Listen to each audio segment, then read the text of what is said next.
വാഴ്ത്തപ്പെടുമാറാകട്ടെ. ഇന്ന് പകൽക്കാലവും കർത്താവിന്റെ കൃപയിൽ ആശ്രയിച്ച് നമുക്ക് ദൈവസന്നിധിയിലായിരിക്കുന്നു. കേൾക്കുന്ന വചനത്തിനകത്ത് കർത്താവ് പറഞ്ഞതുപോലെ തിരുവചനങ്ങളെയും അതിന്റെ ശക്തിയെയും അറിയാത്തത് കൊണ്ട് നിങ്ങൾ തെറ്റിപ്പോകുന്നു എന്ന്. ഇന്ന് പകൽക്കാലം തിരുവചനങ്ങളെ വ്യക്തമായി അറിയുവാനും അതിന്റെ ശക്തി, ആ തിരുവചനങ്ങളിൽ അടങ്ങിയിരിക്കുന്ന ശക്തിയെ നമുക്ക് രുചിച്ചറിയുവാനും കർത്താവ് അവസരം തരേണ്ടതിന് ദൈവത്തോട് എല്ലാ ദൈവമക്കളും പ്രാർത്ഥിക്കുക. എല്ലാ ദൈവമക്കളും ഇന്ന് പകൽക്കാലം ഹല്ലേലൂയ സ്തോത്രം ചെയ്യുന്നു. മത്തായി സുവിശേഷം 17-ാം അധ്യായം അതിലെ 8-ാം വാക്യം ഒന്ന് വായിച്ചേ. മത്തായി 17:8.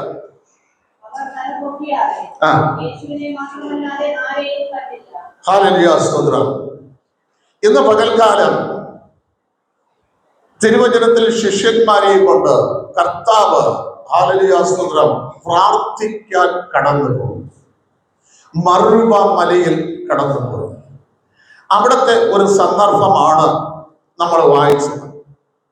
അല്ല, കൂടെ ആരൊക്കെ ഉണ്ടെന്ന് ചോദിച്ചാൽ അല്ല, ഒരു ഭാഗത്ത് മർക്കോസ് അന്ത്രയോസും ഉള്ളതായിട്ട് പറയപ്പെടുന്നു. 2 സ്ഥലത്ത് ഹല്ലേലൂയ സ്തോത്രം പത്രോസ്, യാക്കോബ്, യോഹന്നാൻ എന്നും 3 സ്ഥലത്ത് ഈ ആകാറുണ്ട്. അതിൽ 2 സ്ഥലത്തും പത്രോസും യാക്കോബും യോഹന്നാൻ എന്ന് പറയുമ്പോൾ ഒരു സ്ഥലത്ത് മാത്രം അന്ത്രയോസിനെ കൂടെ കൊണ്ടുപോയതായിട്ടാണ് പറയുന്നത്. മർക്കോസിന്റെ സുവിശേഷത്തിൽ ഹല്ലേലൂയ സ്തോത്രം. അന്ത്രയോസ് എന്ന് പറയുന്ന വാക്ക് എത്ര സ്ഥലത്തുണ്ടെന്ന് അറിയാമോ? ഇത് തുറന്നു പോവാം. ഹല്ലേലൂയ സ്തോത്രം. ആരെങ്കിലും ചോദിച്ചാലെങ്കിൽ പറയാൻ കണക്കിന് എഴുതി വെച്ച 8 സ്ഥലത്തുണ്ട്. ഹല്ലേലൂയ സ്തോത്രം.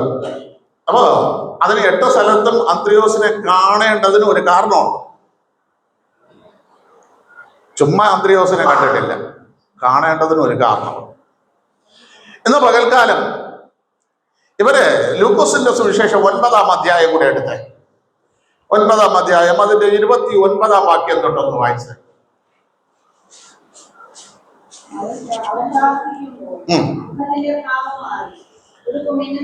അപ്പൊ കർത്താവ് മറുവ മലയിൽ ചെന്ന് പിതാവിനോട് പ്രാർത്ഥിക്കുമ്പോൾ ഒന്ന് മുഖഭാവം മാറി, ഉടുപ്പ് മിന്നുന്ന വെള്ളയായി മാറി. 2 പുരുഷന്മാർ അവനോട് സംഭാഷിച്ചു. മോശയും ഏലിയാവും തന്നെ. അവർ തേജസ്സില. മോശയും ഏലിയാവും എങ്ങനെ പ്രത്യക്ഷരായി? തേജസ്സിൽ പ്രത്യക്ഷരായി.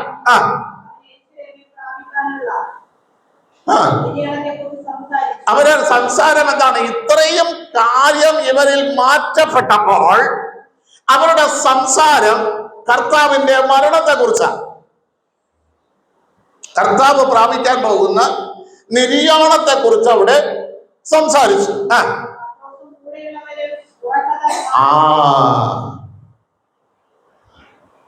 അപ്പൊ 6 കാര്യം നടന്നപ്പോ ഇവർ എന്ത് ചെയ്തിട്ടില്ല? ഒന്നും അറിഞ്ഞില്ല. ഇതല്ലേ നമ്മൾ വേദവസ്തം വായിക്കുന്ന അതിനകത്തുള്ളത് വല്ലതും നമ്മൾ അറിയുന്നു? കാരണം ഇവർ ഉറക്കത്തിലായിരുന്നു, ഉറക്കഭാരത്തിലായിരുന്നു. നമ്മളെ ജീവിതം ഇതേപോലെയാണ്. ചില ഭാരങ്ങൾ വന്നാൽ പ്രിയ ദൈവമക്കളെ, പിന്നെ ദൈവവും വേണ്ട, വചനവും വേണ്ട, പ്രാർത്ഥനയും വേണ്ട. മനസ്സിലായില്ലേ? കൂടെ നടന്ന ശിഷ്യന്മാർക്ക് പോലും ഇത് സംഭവിച്ചു. അവർ കാണേണ്ടത് കണ്ടില്ല, കേൾക്കേണ്ടത് കേട്ടുമില്ല. ഇതാണ് പിശാചിന്റെ ഒരു തന്ത്രം. കർത്താവിന്റെ ഇതിനു മുമ്പ് ഒരു വെള്ളിയാഴ്ച പറഞ്ഞു, ഹല്ലേലൂയ സ്തോത്രം, അരുണോദയ പുത്രനായ ശുദ്രൻ എവിടെ ചെന്നാണ് ആരാധിച്ചുകൊണ്ടിരുന്നത്? ഓയില അല്ലെ, പിതാവിന്റെ ദൈവസന്നിധിയില്. അവിടെ ചെന്ന് ആരാധിച്ചു കൊണ്ടിരുന്നപ്പോൾ അവന്റെ മനസ്സിൽ അവനൊരു തോന്നൽ വന്നു, ഞാൻ അത്യുന്നതിന് സമനാകും, എന്റെ കസേര സിംഹാസനത്തിന്റെ മുകളിൽ വെക്കും. അപ്പൊ ഇത് പറഞ്ഞുകൊണ്ടിരിക്കുമ്പോൾ ഇവ എന്ത് ചെയ്യാണ്? ഇവന്റെ മനസ്സിനകത്ത് ഇതാണെങ്കിൽ ഇവൻ ഗ്ലോറി, അങ്ങ് ആരാധന,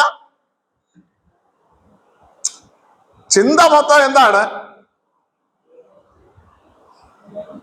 സിംഹാസനം വെക്കണം. പക്ഷെ ഇവ പുറത്തു പറയണില്ല, ഇവ ആരാധന മൊത്തം അങ്ങ് ചെയ്തുകൊണ്ടിരിക്കുന്നത്. പക്ഷെ സർവശക്തനായ ദൈവം ഇവന്റെ മനസ്സിലുള്ള ചിന്ത അറിഞ്ഞു. ഇവനൊരു പണിഷ്മെന്റ് കൊടുക്കാമെന്നോ ഇവനെ ഒന്ന് പറഞ്ഞ് തിരുത്താമെന്നോ ഒന്നും ദൈവം നോക്കില്ല. ഒറ്റയിട്ട് ഞാനൊരു വെള്ളിയാഴ്ച ശുശ്രൂഷിച്ചു. ഇത് ഓർമ്മയുണ്ടോ? ഇവിടെ വന്ന ഓർമ്മയുണ്ടോ? റസലാണ്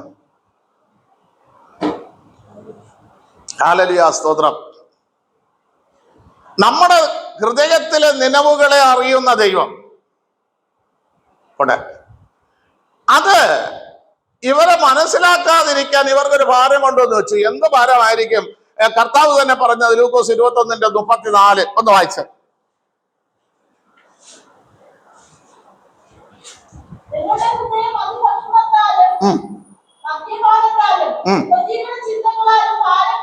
അപ്പൊ എന്ത് ഭാരമാണ് ഇവർക്ക് ഉണ്ടായത്? നാളെ രാവിലെ കഴിച്ച് മീൻ പിടിക്കാനും പോണം. ഇവിടെ കർത്താവ് എന്ത് ചെയ്യണില്ല? പ്രസംഗം നിർത്തണമില്ല. പാസ് ഇതേപോലെ ഒരു 10 മണിക്കൊക്കെ നിർത്തിയിരുന്നെങ്കിൽ ഞങ്ങൾ കാപ്പി പിടിക്കാൻ കഴിച്ചിരിക്കുമായിരുന്നു. ഇപ്പൊ വിശന്നാണ്. ഇത് എത്ര പ്രസംഗിച്ചായിരുന്നു ഞങ്ങളുടെ തലയിലൊന്ന്? കാരണം ഞങ്ങളെ ചിന്ത വേറെയാണ്. പാസ് പിന്നെ പ്രസംഗിക്കും, ഞങ്ങളിവിടെ ഇരുന്ന് തരും. പക്ഷെ ഞങ്ങൾ ചിന്തിച്ചോണ്ട് വേറെ കാര്യങ്ങൾ ചിന്തിച്ചോണ്ട് ഇവിടെ ഇരുന്ന് ഇങ്ങനെ ചിന്തിക്കുമ്പോൾ ദൈവം ചെയ്യണ എന്തെന്ന് അറിയാമോ? റോമാലേഖനം 11:9 അവിടെ എന്താ വായിക്കുന്നത്?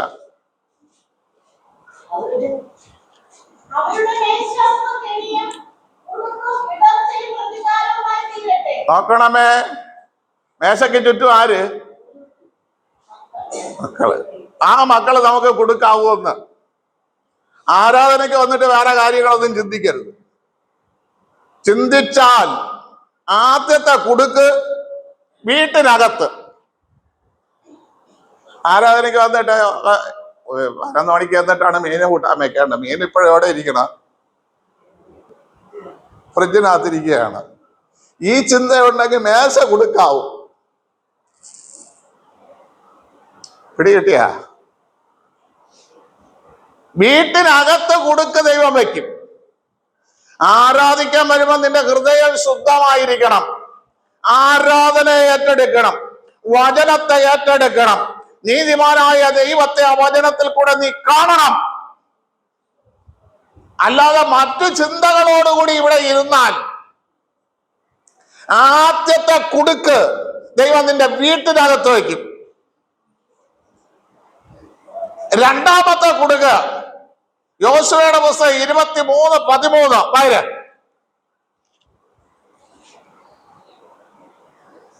വേഗത്തിൽ യോശുവ 23:13.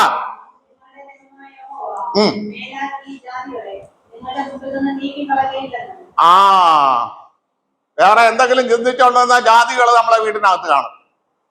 അവര് ഒന്ന് പ്രാർത്ഥിക്കാന്ന് വിചാരിച്ച് അങ്ങോട്ട് മുട്ടുമടക്കാൻ പോകുമ്പോഴായിരിക്കും ചേച്ചിയായി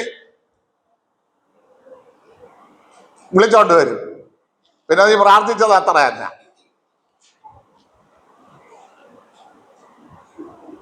അതെല്ലാം എവിടെ നിന്ന് കിട്ടില്ല, പ്രതികൂലമാണ്. ഞാൻ ഇതിനു മുമ്പ് പറഞ്ഞിട്ടുണ്ട്, ഇതിനകത്ത് വന്നിട്ട് ശപിക്കപ്പെട്ടവരായിട്ട് ഇറങ്ങി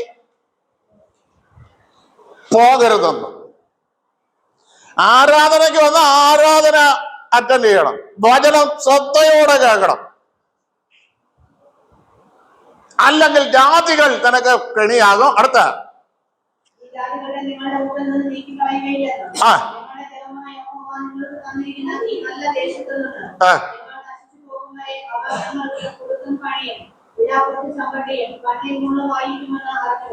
കണ്ട, ഇവിടെ ഒരു മുള്ളു പൊത്ത് കയറിയ എങ്ങനെ ഇരിക്കും ദൈവേ? ഇവിടെ ഒരു മുള്ളു പൊത്ത് കയറിയ എങ്ങനെ ഇരിക്കും? അനങ്ങാൻ പറ്റൂല. അങ്ങോട്ട് തിരിഞ്ഞാലും ഇങ്ങോട്ട് തിരിഞ്ഞാലും വിലാപ്പുറത്തെ മുള്ള എന്ത് ചെയ്തോണ്ടിരിക്കും? അകത്തോട്ട് കയറിക്കൊണ്ടേയിരിക്കും. ആലയത്തിനകത്ത് ആരാധനയ്ക്ക് വന്നിട്ട് നിന്റെ ചിന്ത ഇതൊന്ന് നിന്നെങ്കിൽ എനിക്ക് പോകാമായിരുന്നു, ഓടിച്ചെന്ന് ജോലിക്ക് പോകാമായിരുന്നു എന്ന ചിന്തയോടെ നീ ഇതിനകത്തിരുന്നാൽ, അല്ല നീ യഥാർത്ഥ മനസ്സോടെ ദൈവത്തെ ആരാധിക്കാൻ വേണ്ടി നീ വന്നാൽ ഉള്ള അനുഭവം കൂടെ പറഞ്ഞു തരാം. പ്രവൃത്തിയുടെ പുസ്തകം 7-ാം അധ്യായം നമ്മൾ വായിക്കുമ്പോൾ, ഹല്ലേലൂയ സ്തോത്രം, അവിടെ എഴുതിയിരിക്കുന്ന 7-ന്റെ 1-2 വായിക്കുമ്പോൾ,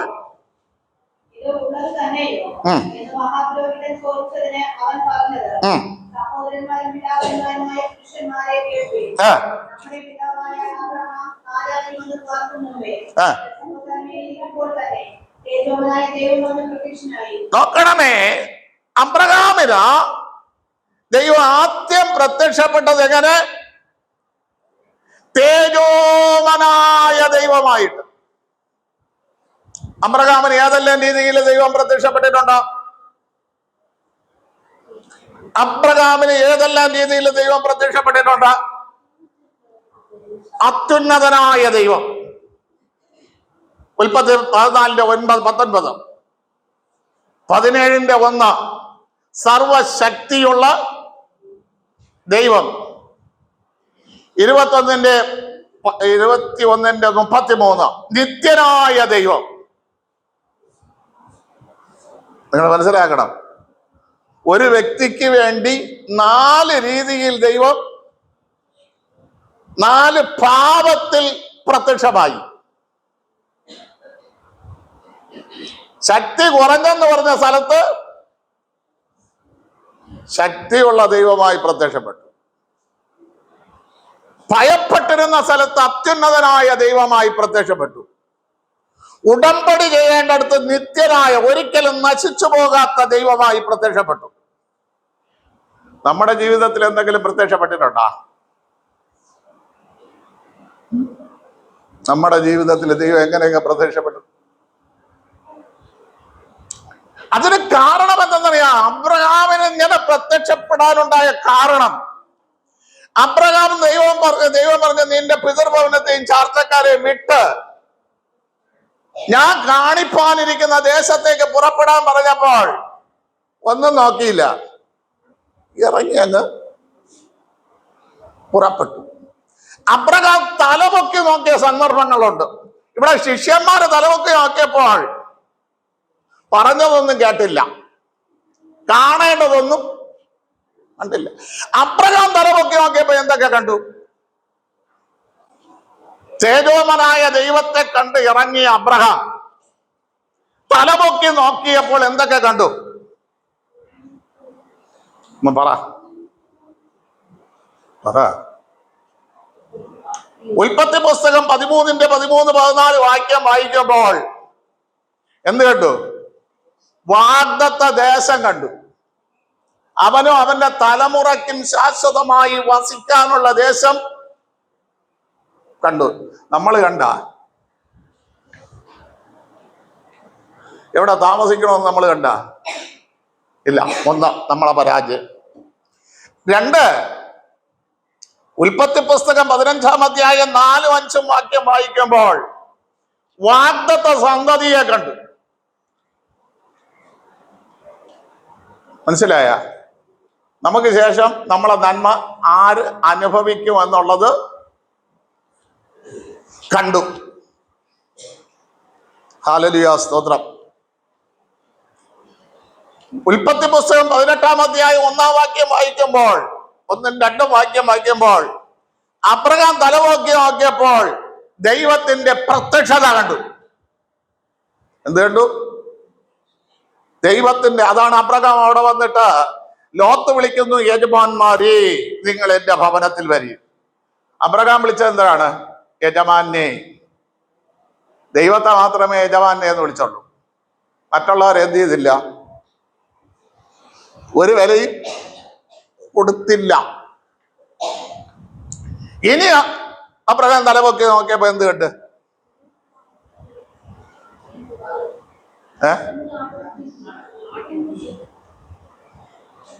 എന്ത് കണ്ടെന്ന് പറ. ആട്ടുകുട്ടിയെ അവിടെ കിടക്കട്ടെ. തലമുറയുടെ കരുതൽ കണ്ടു. ഞാനിത് വിശദമായിട്ട് പറയണത് വീട്ടിൽ ചെന്ന് ഇന്നോട്ടെങ്കിലും പ്രാർത്ഥിക്കണം, ഇതൊക്കെ എനിക്ക് കാണണമെന്ന്. പിടികിട്ടിയ ഇന്നോട്ട് പ്രാർത്ഥിക്കണം, ദൈവമേ എനിക്കും ഇത് കാണണം. തലമുറയുടെ കരുതൽ കണ്ടു. ഇന്ന് പകൽക്കാലം പ്രിയ ദൈവമക്കളെ, ഇത് കാണാൻ നമുക്ക് കഴിയട്ടെ. ഞാൻ ഒരു കാര്യം, രണ്ട് സബ്ജക്റ്റ് കൂടെ നിങ്ങൾക്ക് ചൂണ്ടിക്കാണിത്തരാം.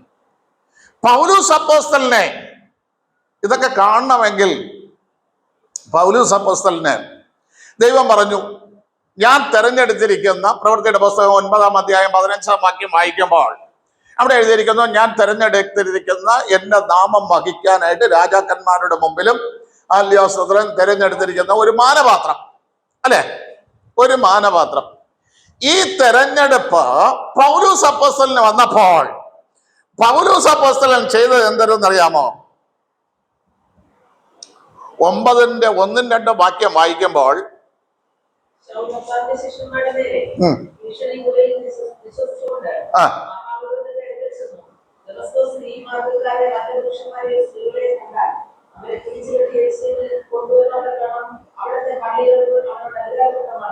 നോക്കണമേ, ഇങ്ങനെ ഒരു വിളി വന്നപ്പോൾ ദൈവമക്കളെ ഉപദ്രവിക്കുന്നത് നിർത്തിയ. 2, ദൈവമക്കൾക്ക് നേരെയുള്ള അന്യായ പത്രത്തെ ദൂരെ എറിഞ്ഞു.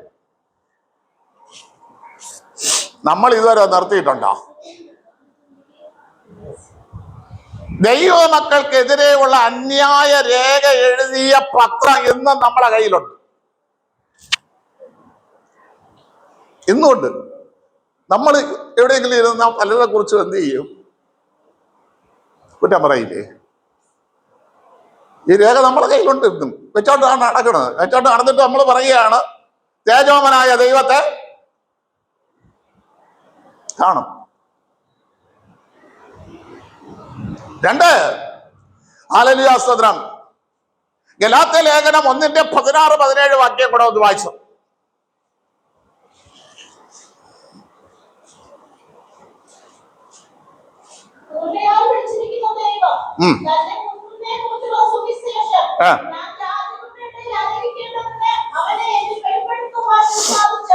ദൈവം അവന്റെ ശരീരത്തിൽ വെളിപ്പെടുവാൻ പ്രസാദിച്ചപ്പോൾ,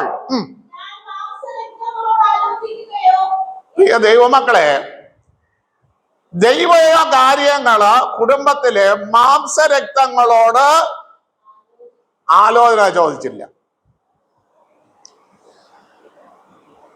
മീഖാ പ്രവാചകൻ പറഞ്ഞു, നിന്റെ മാർവിടത്തിൽ ശയിക്കുന്ന ഭാര്യയോട് പോലും നീ എന്ത് ചെയ്യരുത്? ദൈവിക കാര്യങ്ങൾ ഡിസ്കസ് ചെയ്യരുത്. അത്ര സൂക്ഷിച്ചാണ് കാര്യം കൈകാര്യം ചെയ്യേണ്ടത്. ഇത് വീട്ടിൽ ചെന്ന ഉടനെ എന്നെ ചോദിക്കും, അമ്മ ഇന്ന് പാസ്റ്ററെന്തരമാ പ്രസംഗിച്ചത്, എനിക്കൊരു പിടിയും കിട്ടിയില്ലല്ലേ. അപ്പം പറഞ്ഞു കൊടുക്കും, ഇവിടെ അങ്ങേരി പറയും, നമ്മൾ കുറച്ച് നേരം അവിടെ ഇരിക്കാൻ വയ്യത്, നീ ഇതൊന്നും എന്ത് ചെയ്യണ്ട, ശ്രദ്ധിക്കണ്ട, അങ്ങനെ അത് പറഞ്ഞുകൊണ്ടിരിക്കട്ടെ, അവരെ ജോലി. ഇത് പറഞ്ഞിട്ടുള്ള വീടിനെ ദൈവം തൊട്ടിരിക്കും. നിനക്ക് പറഞ്ഞു കളിക്കാനാ ഇവിടെ തീരണം, ഈ 4 ചവറിനകത്ത് തീരണം. നിന്റെ വീട്ടിൽ പോയിരുന്ന് പറഞ്ഞു കളിക്കാനുള്ളതല്ല ദൈവവചനം, ദൈവിക ആലോചന, ദൈവിക മർമ്മം ഇവിടെ തീർന്നിട്ട് പോണം. പൗലോസ് അപ്പോസ്തലൻ പറയുകയാണ്, എന്നിൽ ദൈവം വെളിപ്പെടാൻ തീരുമാനിച്ചപ്പോൾ ഞാൻ ജഡരക്തങ്ങളോട് ആലോചിക്കുകയോ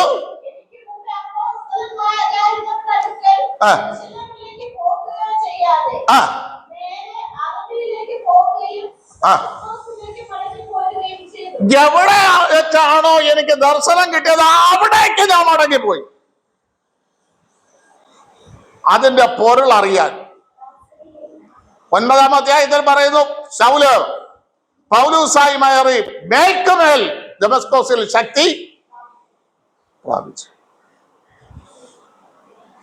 പ്രിയ ദൈവമക്കളെ, ദൈവിക ആലോചന, സ്വർഗത്തിലിരിക്കുന്ന മർമ്മം നിങ്ങൾക്ക് വീട്ടിലിരുന്ന് പറഞ്ഞ് കളിക്കാനുള്ളതല്ല, അതിനെ പറഞ്ഞ് ചിരിക്കാനുള്ളതുമല്ല, ദൈവത്തെ കളിയാക്കാനുള്ളതല്ല. അബ്രഹാം, നിങ്ങൾക്ക് ഇനിയൊരു സബ്ജക്റ്റൂടെ ഞാൻ പറഞ്ഞുതരാം. ആട്ടിടയന്മാർ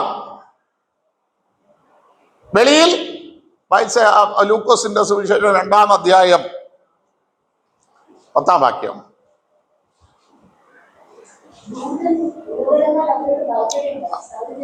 അതല്ല, അതിന്റെ മുകളിലെ അവര്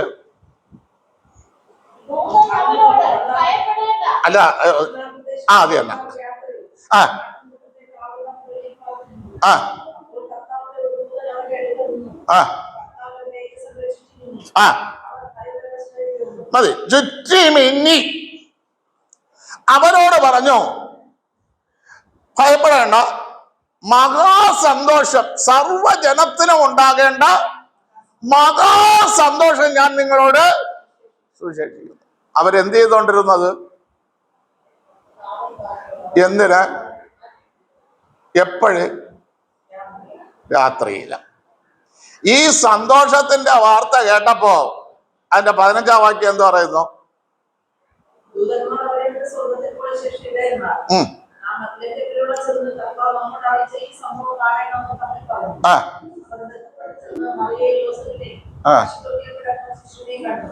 മതി. ഇവരെന്ത് ചെയ്തോണ്ടിരുന്നത്? അപ്പൊ ഈ ആടിനെ എവിടെ വ്യാപിച്ചിട്ട് പോയി? ഈ രാത്രി മുഴുവനും ആടിനെ കുറുക്കനോ ഊളനോ പിടിക്കാതിരിക്കാൻ ഉറക്കമില്ലാതെ കാത്തുകൊണ്ടിരുന്ന ഇടയന്മാർ ഒരു വാക്ക് കേട്ടു, നിങ്ങൾക്ക് മഹാസന്തോഷമൊരുക്കുന്ന ഒരുത്തൻ ജനിച്ചു എന്ന്. ആ വാക്ക് കേട്ടപ്പോൾ അവർക്ക് ആട് വേണ്ട, അവരുടെ സമ്പാദ്യം വേണ്ട, ആ സന്തോഷമൊരുക്കുന്നവനെ കാണാൻ ആ രാത്രിയിൽ അവരെന്ത് ചെയ്തു? നമ്മളെങ്ങനെ പോകും? ആടിന് സുരക്ഷിതത്വമൊക്കെ വരുത്തി ഒരു ചാക്കൊക്കെ ഇട്ട് ആടിനെ പുറത്ത് കാണാത്ത രീതിയിൽ ഒളിപ്പിച്ചൊക്കെ വെച്ചിട്ട് നമ്മളെ സമയവും നേരമൊക്കെ തെളിഞ്ഞ് നമ്മൾ ആടിക്കൊതിച്ച്, അല്ലേ, നമ്മൾ പോകും. ഒരു ചുക്കും കാണില്ല. പെയ്യതുപോലെ, കോന്ന ജദ്ദയിൽ പെയ്യതുപോലെ നമ്മൾ തിരിച്ചു വരും. ഒന്നും കാണില്ല. അവരവിടെ ചെന്ന് മറിയെ കണ്ടു, യോസേപ്പിനെ കണ്ടു, കുഞ്ഞിനെ കണ്ടു. അടുത്ത അവര് ചെയ്തത്, ഇവിടെ ആട് വെളിയിൽ കിടക്കുകയാണ്, ഊളങ്ങ അടുപ്പത്തുണ്ട്, കുറുക്കനുമുണ്ട്. അവരതിനെ മറന്നുകൊണ്ട് ദൂതന്മാർ തങ്ങളോട് പറഞ്ഞ കാര്യം അമ്മയപ്പന്മാരെ അറിയിക്കുകയാണ്. അമ്മയപ്പന്മാരെ അറിയിച്ചു. അടുത്ത് അവർക്ക് ആശ്ചര്യം ഉണ്ടായി. മറിയ, അവിടെ സംഭവിക്കുന്നത് നിങ്ങൾ വായിക്കണം. ഒന്ന്, ആ കുടുംബത്തിന് നമ്മൾ പറയേണ്ട കാര്യം എന്ന് പറഞ്ഞില്ലെങ്കിൽ ആശ്ചര്യം ഉണ്ടാവുമോ? ഉണ്ടാവുമോ? ഒന്ന്, ആശ്ചര്യം ഉണ്ടായി. രണ്ട്, മക്കളെ കുറിച്ച് ഞാൻ ചില ദൂതുകൾ ഇവിടെ പറഞ്ഞിട്ടുണ്ട്. ആരുടെയൊക്കെ ഹൃദയത്തിലുണ്ട്? അനുവിന്റെ ഹൃദയത്തിൽ എന്തിലുണ്ട്? പറയും. ആണുവിട തെറ്റൂല, കുറിച്ചു വെച്ചോ. ഞാൻ ചിലപ്പോൾ ചത്തു എന്ന് വരും. തെറ്റിയാൽ എൻ്റെ ദൈവം എന്നോട് പറഞ്ഞിട്ടില്ല. ഹൃദയത്തിൽ സംഗ്രഹിച്ചു വെച്ചിരിക്കുന്ന എത്ര പേരുണ്ട്? ഉണ്ടാ?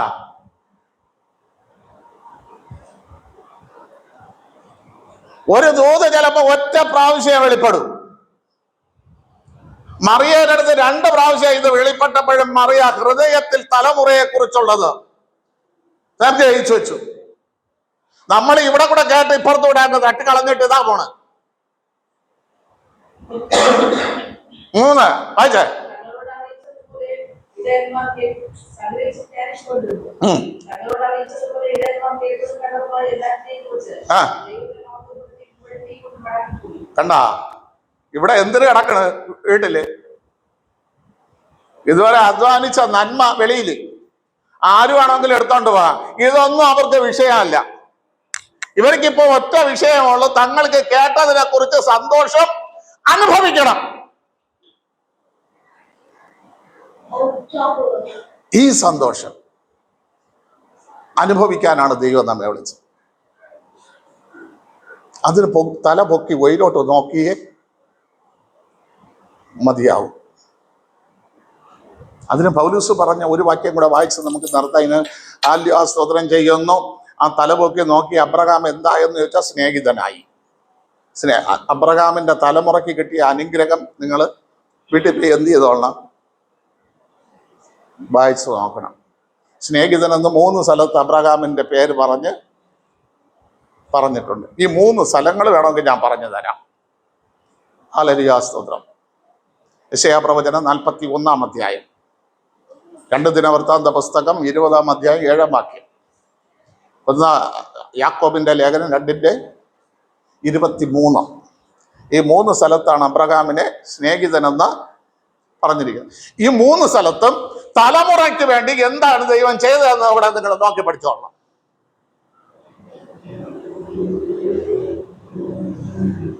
ഇറങ്ങിത്തിരിച്ച അബ്രഹാമിന്റെ തലമുറയ്ക്ക് വേണ്ടി ദൈവം എന്ത് ചെയ്തു എന്നാണ്. ഹല്ലേലൂയ സ്തോത്രം. ഇന്ന് പകൽക്കാലം പ്രിയതങ്ങളെ, ഇതിനാ ദൈവം നമ്മളെ വിളിച്ചത്.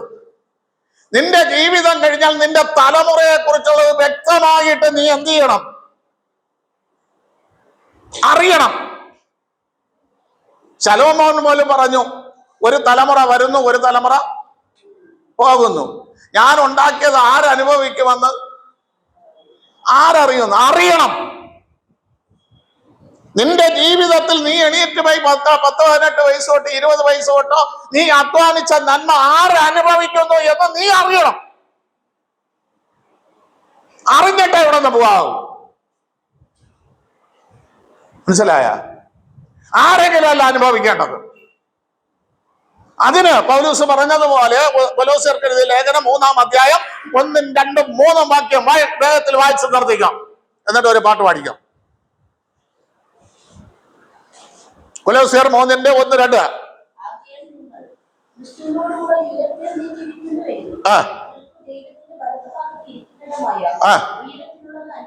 എവിടെ ഉള്ളത് അന്വേഷിക്കണം? ഉയരത്തിലുള്ളത് അന്വേഷിക്കണം. ഉയരത്തിൽ ഉള്ളത് അന്വേഷിക്കണമെങ്കിൽ എന്ത് ചെയ്യണം? തല പൊക്കണം. താഴോട്ട് നോക്കിക്കൊണ്ടിരുന്ന ഉയരമുള്ളത് കാണില്ല. കാണുമോ? ഉയരത്തിലുള്ളത് അന്വേഷിക്കണം. വെളുപ്പാൻ കാലത്തെ എണീറ്റ് പോയി ജോലി ചെയ്ത രാവിലെ 10 മണിക്ക് ഓഫീസിൽ ചെന്ന് അവന്റെയൊക്കെ വായിലിരിക്കുന്നത് കേട്ട് വയറിറക്കി പിടിച്ച് ഇതുപോലെ നന്മയുണ്ടാക്കി കൊണ്ടുവന്ന വല്ലവനും അനുഭവിക്കാനുള്ളതല്ല. ആരനുഭവിക്കുമെന്നുള്ളത് നീ അറിഞ്ഞിട്ട് പോണം. അതിന് നീ എന്ത് ചെയ്യണം? ഉയരോട്ട് തല ഉയർത്തണം. വായിച്ചോ? ഭൂമിയിലുള്ളത് ചിന്തിച്ചോണ്ടിരുന്ന ആരനുഭവിക്കുമെന്ന് ശലോമോൻ ഭൂമിയിലുള്ളത് ചിന്തിച്ചോണ്ടിരുന്നു. അത് കണ്ട് അവനെ ശേഷം ആരനുഭവിക്കുമെന്ന് അവൻ എന്ത് ചെയ്തില്ല, ഒരു നിശ്ചയവും. ഉയരത്തിലുള്ളതിനെ കുറിച്ച് നീ ചിന്തിച്ചാൽ, ഉയരത്തിലുള്ളതിനെ കുറിച്ച് നീ അന്വേഷിച്ചാൽ, നീ അനുഭവിച്ചത്, നീ അധ്വാനിച്ചത് നിന്റെ തലമുറ തന്നെ അനുഭവിക്കും. അത് ഒരുത്തനെ എന്റെ ദൈവം വിട്ടുകൊടുക്കില്ല. ആ നന്മയ്ക്കകത്തൊരുത്തൻ കേറിയാൽ, ഹല്ലേലൂയ, യഹോശാഫാത്ത് പ്രാർത്ഥിച്ചിട്ട് പറയും, ഞാൻ പാർക്കുന്ന സ്ഥലം നിന്റെ സ്നേഹിതനായ അബ്രഹാമിനെ നീ കൊടുത്തു. എനിക്ക് ക്ഷാമം മഹാമാരി വാള് വരുമ്പോൾ ഞാൻ ഇവിടെ വന്ന് കിടന്ന് കരയുമ്പോൾ എന്റെ ശത്രുവിനെ നീ പുറത്താക്കി ഞങ്ങൾക്ക് സ്വസ്ഥത തന്നിട്ടുണ്ട്. അത് അതിന്റെ സ്നേഹിതനായ അബ്രഹാം മുഖാന്തരം. അബ്രഹാം തലപൊക്കി നോക്കിയത് വെറുതെ അല്ല. അബ്രഹാം ദൈവത്തെ കണ്ടത് വെറുതെ അല്ല. നമ്മൾ രക്ഷിക്കപ്പെട്ടു, സ്നാനപ്പെട്ടു എന്ന് പറഞ്ഞിറങ്ങുന്നത് വെറുതെ ആയി പോകരുത്. നമ്മുടെ നന്മ ഒരുത്തരും അനുഭവിക്കരുത്, നമ്മുടെ തലമുറ തന്നെ അനുഭവിക്കണം. ഹല്ലേലൂയ. അത് ആർക്കും അനുഭവിക്കാൻ ദൈവം വിട്ടുകൊടുക്കില്ല. നീ ഉയരോട്ട് തല ഉയർത്തുകയാണെങ്കിൽ, നീ ഉയരോട്ട് തല ഉയർത്തി നോക്ക, നിനക്ക് കാണാൻ കഴിയും തേജോമനായ ദൈവത്തെ. നിനക്ക് അനുഭവിക്കാൻ തന്നിരിക്കുന്ന ഏവൻ തോട്ടത്തിനകത്ത് കയറി പ്രവേശിക്കുന്ന ഒരു തേജസ്, നഷ്ടപ്പെട്ടു പോയ തേജസ് നിനക്ക് മടക്കിത്തരാൻ നീ ഉയരോട്ട് നോക്ക. ഇന്ന് പകൽക്കാലം ആ ഉയരോട്ട് നോക്കി സർവ്വ നന്മകളും അനുഭവിക്കുവാൻ ദൈവം നമുക്ക് കൃപ തരട്ടെ. എല്ലാ കണ്ണുകളും അടച്ചാട്ടെ. ഒരു നിമിഷം എല്ലാ കണ്ണുകളും അടച്ച് ഒരു പാട്ടിന്റെ ചീരടികൾ നമുക്ക് പാടാം.